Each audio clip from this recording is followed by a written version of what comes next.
శివ భక్తుడు.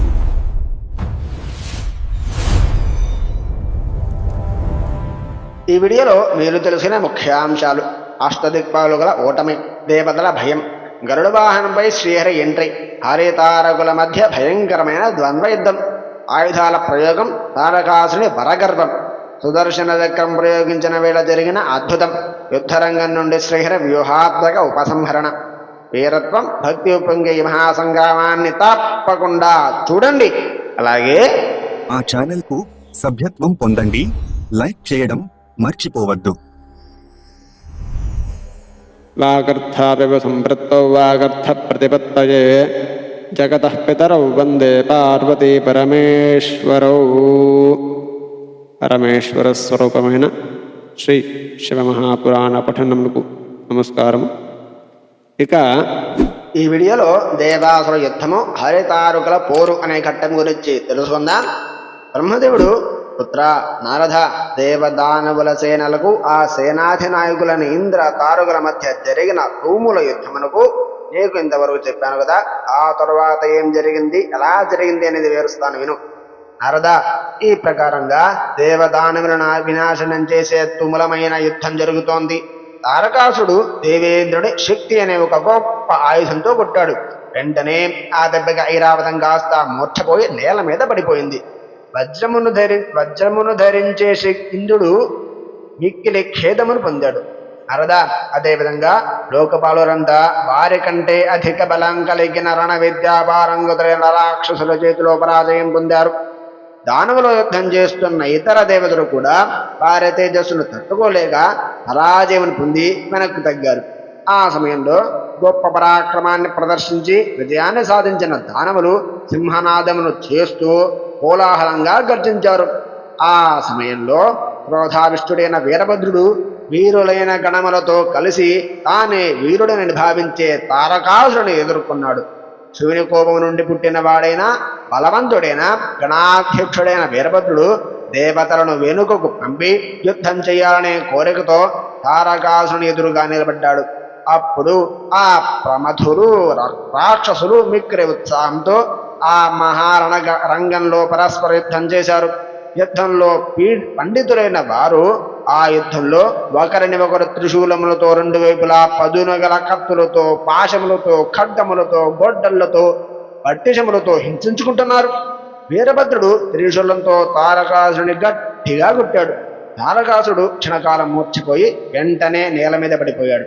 వీరుడు రాజశ్రేష్ఠుడైన ఆ తారకాసుడు తిరిగి తెచ్చుకొని వెంటనే లేచి శక్తి అనే ఆయుధంతో వీరభద్రుని బలంగా కొట్టాడు. వీరుడు గొప్ప తేజస్శాలి అయిన వీరభద్రుడు కూడా భయంకరమైన వాడి అయిన త్రిశూలంతో వెంటనే తారకాసురుని మరలా కొట్టాడు.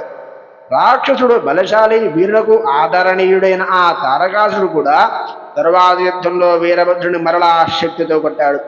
యుద్ధ విద్యలో నేర్పరితనం కలిగిన వారిద్దరూ ఈ విధంగా యుద్ధరంగంలో అనేక విధములైన శస్త్ర అస్త్రములతో యుద్ధములు చేస్తూ పరస్పరం హింసించుకుంటున్నారు.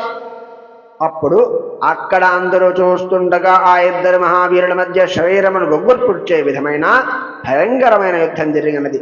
నారద, అప్పుడు భేరీలు, మృదంగములు, పటాహములు, అనేకములు, గోముఖములు అను వాద్యములను వీరులు మ్రోగించారు. ఆ ధ్వని వినే వాళ్ళకి మహాభయాన్ని కలిగిస్తోంది. దెబ్బలతో శిథిలమైన దేహము గల వారిద్దరూ మళ్లీ యుద్ధానికి సన్నద్ధులయ్యారు. వృధా అంగారుకుల వలె మిక్కిలి వేగంగా ద్వంద్వ యుద్ధం చేశారు.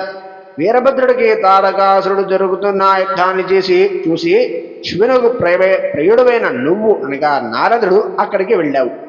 నారదుడు వీరభద్రుడితో ఇలా అంటున్నారట: ఓ వీరభద్ర, మహావీర, నువ్వు గణములలో అగ్రగణ్యుడివి. ఈ యుద్ధం నుంచి నువ్వు వెనక్కి వెళ్ళు. నువ్వు తారకాసుడు సంహరించగలవని అనిపించడం లేదు అని అన్నాడు. నీ మాటలు విని గణాధ్యక్షుడు మిక్కిలి కోపంతో ఆవేశమును పొందిన వీరభద్రుడు చేతులు జోడించి నీతో, ఓ నారద మహర్షి, మహాప్రాజ్ఞ, నేను చెప్పే శ్రేష్టమైన మాటలను ఇప్పుడు నేను తారకాసురుని వధిస్తాను. నా పరాక్రమాన్ని చూడు. ఏ వీరులు తమ ప్రభువు నడరంగానికి రాదగిన అవశక్యతను కల్పిస్తారో అటువంటి పాపులను నపుంసకులు అంటారు. వారు యుద్ధరంగంలో నశిస్తారు. వారు పాపులు పొందే గతినే పొందుతారు. వారికి నరకం రావడం ఖాయం. వీరభద్రుడు ఏనాడైనా నిందార్హమైన పని చేశాడని చెయ్యడని నువ్వు తెలుసుకో. ఎవరు శస్త్రాస్త్రుల చేత శిథిలమైన శరీరం గలవారైనా భయరహితులైన యుద్ధం చేస్తారో వారు ఇహపరలోకములో ప్రశంసలను పొంది అద్భుతమైన సుఖములు పొందుతారు అని అన్నాడు. విష్ణువు మొదలైన దేవతలు కూడా నా మాటలు వినుదురు గాక. నేను ఈరోజు కుమారస్వామి సహాయం లేకుండానే భూమిపై తారకాసురుడు లేకుండా చేస్తాను అని అన్నాడు. వెంటనే వీరభద్రుడు త్రిశూలమును ధరించి ప్రమథులతో కలిసి మనస్సులో శంభుని స్మరించి తారకాసురునితో యుద్ధం చేశాడు. వృషభమును ఎక్కి శ్రేష్టమైన త్రిశూలమును ధరించిన వారు మహావీరులు 3 కన్నుల వారు ఒక గణములతో యుద్ధరంగం ప్రకాశిస్తోంది. అసంఖ్యాకములైన గణములతో ఏమాత్రం భయం లేని వారై కోలాహలాన్ని చేస్తూ వీరభద్రుని ముందు పెట్టుకుని రాక్షసులతో యుద్ధం చేశారు. బలంతో గర్వించి ఉన్న వాళ్ళు మహావీరులు తారకాసుని అనుచరులైన ఆ రాక్షసులు కూడా గణములతో కోపంతో మర్దిస్తూ యుద్ధం చేశారు. గణములకు దానవ వీరులతో మిక్కిలి ఉగ్రమైన యుద్ధం అనేక సార్లు జరిగినది. అప్పుడు గొప్ప అస్త్ర విద్యా విశారుదైన ఆ గణములు విజయమును పొంది ఆనందించారు. బలశాలురైన గణములతో పరాజితులైన ఆ రాక్షసులు యుద్ధము నుండి రుచిని కోల్పోయారు. వారు దుఃఖితులై కల్లోలిత మనస్కులై వెనక్కు తగ్గి వెళ్ళిపోయారు. నారద ఈ విధంగా తమ సైన్యము భగ్నమవడం చూసి దాని పాల్గొడైన తారకాసుడు కోపావేశం గలవాడే దేవతలను గణములను సంహరించడానికి ఉద్యున్ముక్తుడయ్యాడు. అతను రణరంగంలో 10,000 చేతులు గలవాడై సింహమునెక్కి వేగముగా దేవతలను గణములను ఎదుర్కొని పడగొడుతున్నాడు.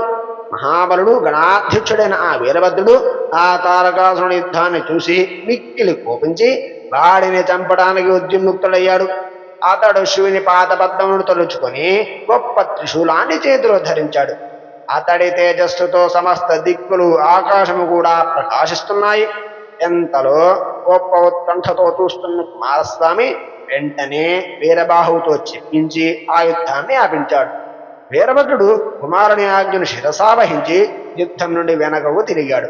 మహావీరుడు అసుర నాయకుడైన ఆ తారకాసుడు కోపించాడు. ఆ రాక్షసుడు కోపంతో మండిపడుతూ దేవతల మీద బాణవర్షాన్ని కురిపించాడు. అనేక అస్త్రములతో యుద్ధం చేయడంలో నైపుణ్యం గల తారకాసుడు వెంటనే దేవతలను యుద్ధానికి పురుగొల్పాడు. అప్పుడు దేవతలు ఒక్కటైనా లొంగనివాడు బలవంతుడు శ్రేష్ఠుడు రాక్షసరాదైన తారకాసుడు ఈ విధంగా గొప్పగా యుద్ధం చేస్తున్నాడు. నారద ఈ విధంగా సంహరించబడుతున్న భయంతో కంగారు పడుతున్న ఆ దేవతలను చూసి అచ్యుతుడు కోపించాడు. వెంటనే యుద్ధానికి సన్నద్ధమయ్యాడు. భగవానుడైన విష్ణువు సుదర్శన చక్రమును శార్జమనే ధనస్సులనే ఆయుధములను పట్టుకుని ఆ రాక్షసుల యుద్ధం చేయడానికి ముందుకు ఊరికాడు. నారద అప్పుడు అందరూ చూస్తూ ఉండగా శరీరాన్ని గగుర్పాటును కలిగించేది మిక్కిలి భయంకరమైనదైన మహాయుద్ధం విష్ణువునకు తారకాసుడికి మధ్య జరిగినది. విష్ణువు గదను పైకెత్తి ఆ రాక్షసుని బలంగా కొట్టాడు. మహాబలశాలి అయిన తారకాసుడు ఆ గదను త్రిశూలంతో 2 మ్రొక్కలు చేశాడు. దేవతలకు అభయమిచ్చి ఆ విష్ణు భగవానుడు కోపించి శార్జమనే ధనస్సు నుండి వేలాది బాణాలను వదిలి ఆ రాక్షసరాజును కొట్టాడు. మహావీరుడు శత్రువీరును సంహరించిన వాడైన ఆ తారకాసురుడు కూడా వెంటనే తన వాడి బాణములతో ఆ బాణాలన్నిటి ముక్కలు చేశాడు. తారకాసురుడు వెంటనే మురారీని శక్తితో కొట్టాడు. విష్ణువు ఆ దెబ్బతో మూర్ఛపోయి నేల మీద పడ్డాడు. అచ్యుతుడు క్షణకాలంలో లేచి కోపంతో చక్రాన్ని చేతపట్టుకుని పెద్ద సింహనాదమును చేశాడు. ఆ చక్రము మండే అగ్నిశిలలతో ప్రకాశించినది. విష్ణువు ఆ రాక్షసేశ్వరుని చక్రంతో కొట్టాడు. అంత పెద్ద దెబ్బకి మిక్కిలి పీడను పొందిన తారకాసురుడు నేలపై పడ్డాడు. రాక్షస శ్రేష్ఠుడు రాక్షస నాయకుడు మహాబలశాలి అయిన తారకాసురుడు మరలా లేచి వెంటనే తన శక్తితో చక్రాన్ని కూడా ముక్కలుగా చేశాడు. అంతేకాక ఆ మహాశక్తితో దేవతలకు ప్రభువైన విష్ణువును కూడా కొట్టాడు. మహావీరుడైన విష్ణువు కూడా నందకమనే తన ఖడ్గంతో తారకాసురుని కొట్టాడు. ఓ నారద ఈ విధంగా బలవంతులు తగ్గిపోని బలం కలిగిన ఆ విష్ణు తారకాసురుడు ఇద్దరు రణరంగంలో పరస్పర గొప్ప యుద్ధం చేసుకున్నారు. నారద హరి ఓం తత్సతు. ఇంతటితో దేవాసుర యుద్ధము హరితారుగుల పోరు అనే ఘట్టం పరిసమాప్తి. రేపటి వీడియోలో బ్రహ్మదేవుడు కుమారులకు కర్తవ్యమును ఉపదేశించుట, తారకాసుడు విష్ణువును నిందించుట అనే ఘట్టం గురించి తెలుసుకుందాం. స్వస్తి. ఇప్పటి వరకు చూసిన ప్రతి ఒక్కరికి ధన్యవాదాలు. ఇలాంటి అద్భుతమైన వీడియోల కోసం ఇప్పుడు శివభక్తుడు ఛానల్ని సబ్స్క్రైబ్ చేసుకోండి.